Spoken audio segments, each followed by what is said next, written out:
약 절반의 지질적 역사가 고스란히 드러나 있는 곳 그랜드 캐니언. 천연 절벽에 새겨진 지구 역사 20억 년의 생생한 증거들. 그리고 그 드라마틱한 형상이 주는 시각적 충격으로 세계 7대 자연 불가사의 중에서도 가장 경이로운 곳으로 꼽히는 그랜드 캐니언으로 여러분을 초대합니다.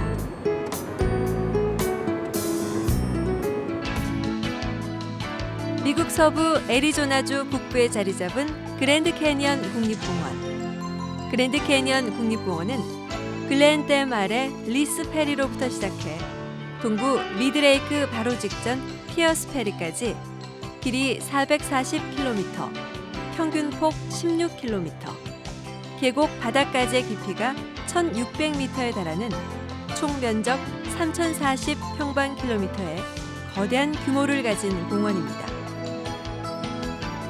그랜드 캐니언은 콜로라도 강을 중심으로 남부 지역인 사우스림과 북부 지역인 노스림, 그리고 콜로라도 강을 포함한 캐니언 안쪽 지역 등 크게 세 부분으로 나눌 수 있습니다.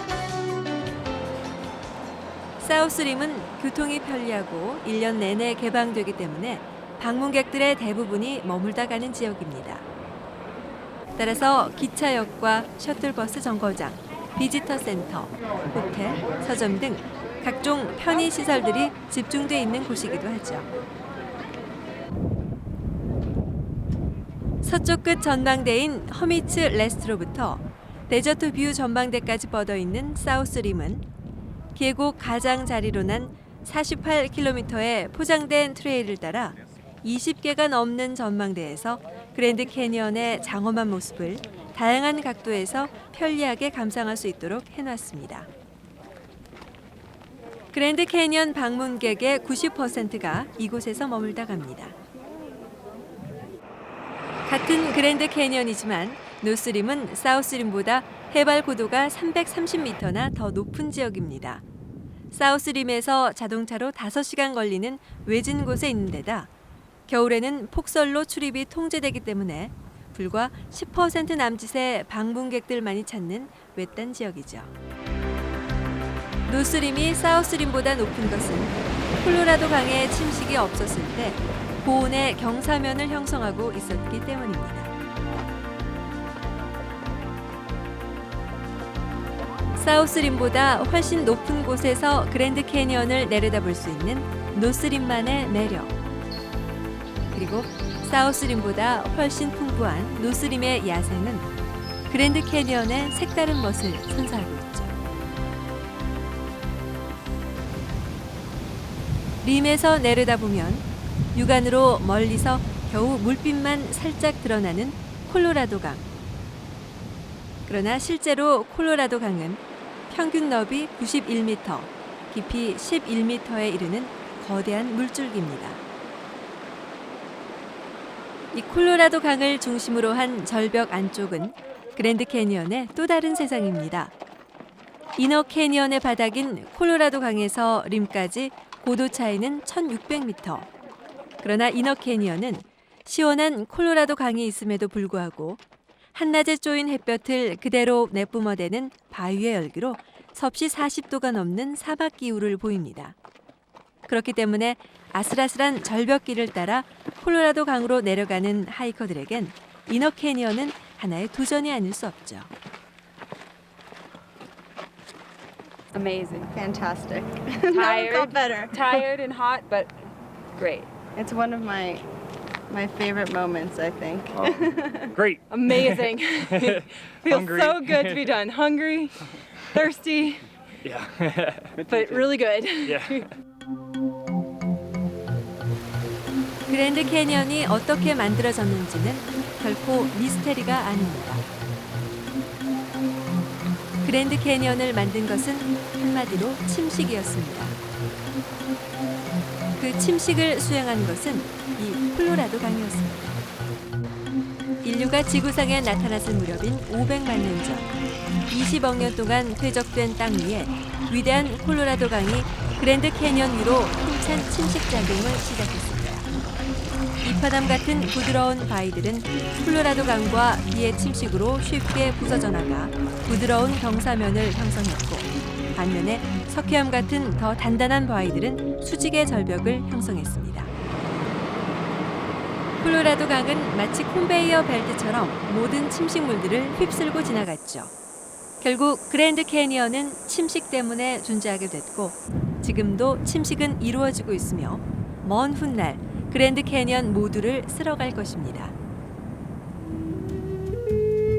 다른 국립공원과 마찬가지로 그랜드 캐니언의 거주자는 아메리카 원주민, 즉 인디언들이었습니다. 그 가운데서 가장 발달된 문명을 자랑했던 부족은 아나사지족이었는데요. 아나사지란 인디언 말로 옛날 사람들이란 뜻입니다. 고고 인류학자들에 의해서 이들이 현재 리오그란데 강 근처에 살고 있는 푸에블로족의 조상이란 사실이 밝혀지면서 지금은 선조 푸에블로란 말로 수정됐죠. 투사한 유적지는 선조 푸에블로가 그랜드 캐니언에 남긴 가장 큰 집터입니다. 1100년대 말 건축된 것으로 추정되는 이 유적지는 30명 정도의 푸에블로들이 살던 거주지로 보입니다.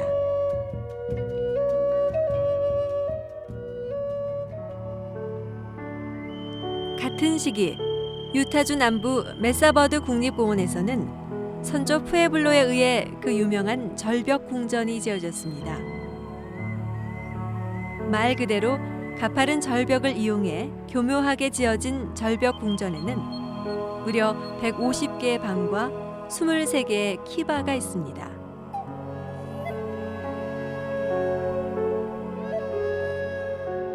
키바는 그들이 살던 거주지에서는 예외 없이 발견되는 특별한 지하 공간입니다. 키바는 선조 푸에블로들의 곡물 보관과 각종 재래의식, 페스티벌 등 다양한 용도로 쓰였는데 천장으로 열린 출입구와 벽에 작게 뚫린 쪽창을 통해 모아지는 차분한 빛이 더욱 신비감을 줍니다.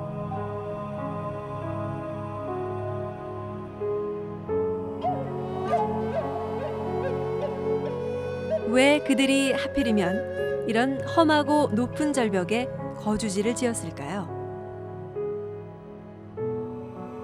고고학자들은 절벽에 움푹 들어간 곳이 바람과 비와 눈을 피하게 해줬고 또한 침략자들로부터 자신들을 보호하는 데도 적당한 장소가 아니었겠느냐고 추리하고 있습니다.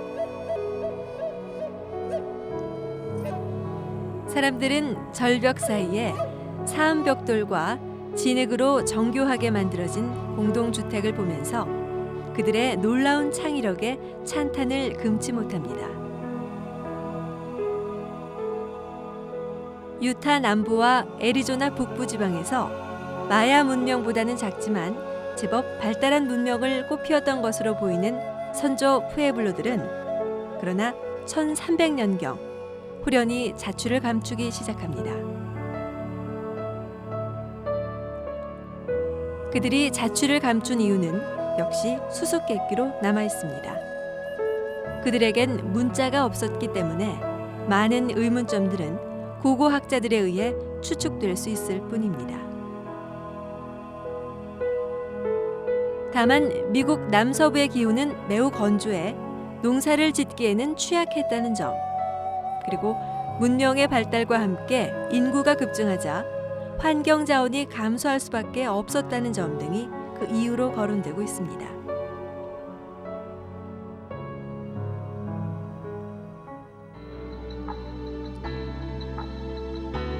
(20억 년에 걸쳐 형성된 바위층이 500만 년의 침식으로 그 속살을 드러낸 곳 그랜드 캐니언. 그래서 그랜드 캐니언을 경험하는 것은 지상 최고의 자연과 대화하는 것입니다. 500만 년 동안 콜로라도 강의 침식으로 만들어진 계곡을 보면서 다음번 500만 년 후엔 어떻게 변해 있을까 상상해 봅니다. 분명한 것은 변화입니다. 자연에서 영원한 것은 아무것도 없습니다. 이 거대한 그랜드 캐니언도 자연도 인간도 끊임없이 변화하고 그 작고 지속적인 변화가 언젠가는 상상조차 할 수 없는 결과로 나타난다는 것. 적어도 20억 년의 뚜렷한 증거를 그랜드 캐니언은 우리에게 말해주고 있습니다.